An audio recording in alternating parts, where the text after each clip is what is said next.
Baik, di sini saya akan membacakan konsep medis, yaitu definisi kanker paru.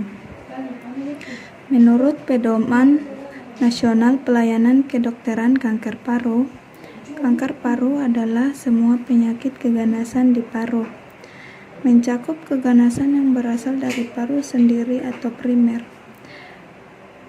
Dalam pengertian klinik, yang dimaksud dengan kanker primer adalah tumor ganas yang berasal dari epitel bronchus atau karsinoma bronchogenik karkinoma. Penyakit kanker merupakan suatu penyakit yang disebabkan pertumbuhan sel-sel jaringan tubuh tidak normal. Kanker paru dalam arti luas adalah semua penyakit keganasan di paru, mencakup keganasan yang berasal dari paru sendiri atau primer, dan metastasis tumor di paru. Metastasis tumor di paru adalah tumor yang tumbuh sebagai akibat penyebaran atau metastasis dari tumor primer organ lain.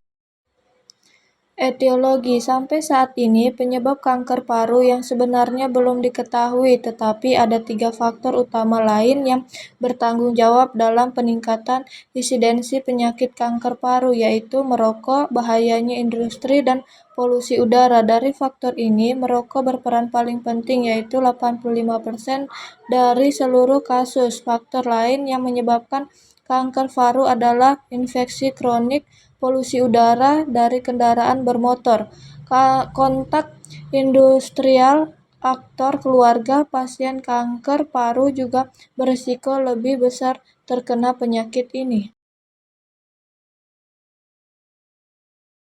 Baik, selanjutnya manifestasi klinik. Gambaran klinik penyakit kanker paru tidak banyak berbeda dari penyakit paru lainnya, terdiri dari keluhan subjektif dan gejala objektif. Dari anamnesis akan didapatkan keluhan utama dan perjalanan penyakit, serta faktor yang sering sangat membantu tegaknya diagnosa. Keluhan utama dapat berupa batuk-batuk tanpa dahak, dahak putih, dapat juga poluren, batuk darah, sesak nafas, suara serak, sakit dada, sulit atau sakit menelan, benjolan di pangkal leher, sembab muka dan leher, kadang-kadang disertai sembab lengan dengan rasa nyeri yang sangat hebat. Patofisiologi. Karsinogenis merupakan tahapan proses perkembangan sel-sel normal yang berubah dan berproliferasi menjadi sel-sel kanker. Tahap pertama dalam karsinogenis yaitu tahapan inisiasi, merupakan tahapan di mana sel-sel normal dalam tubuh berpapar oleh suatu agen yang bersifat karsinogenik. Tahap kedua dalam proses karsinogenik merupakan tahapan promosi yang merupakan suatu tahapan di mana agen-agen karsinogenis ataupun faktor lain merubah sel normal yang telah termutasi hingga berkembang melebihi populasi. Tahap terakhir dari proses karsinogenis adalah tahapan progresi yang merupakan tahapan di mana terjadi akumulasi dari sel-sel yang bermutasi sehingga memicu peningkatan proliferasi sel yang selanjutnya terjadi invasi tumor ke jaringan lokasi dan berkembang menjadi metastasis. Pada tahap ini terjadi instabilitas genetik yang menyebabkan perubahan-perubahan mutagenik dan epigenetik menghasilkan klon baru sel-sel tumor yang memiliki aktivitas proliferasi bersifat invasif, menyerang, dan potensi metastatiknya meningkat. Selama tahapan ini, sel-sel maligna berkembang biak menyerbu jaringan sekitar, menyebar ke tempat lain.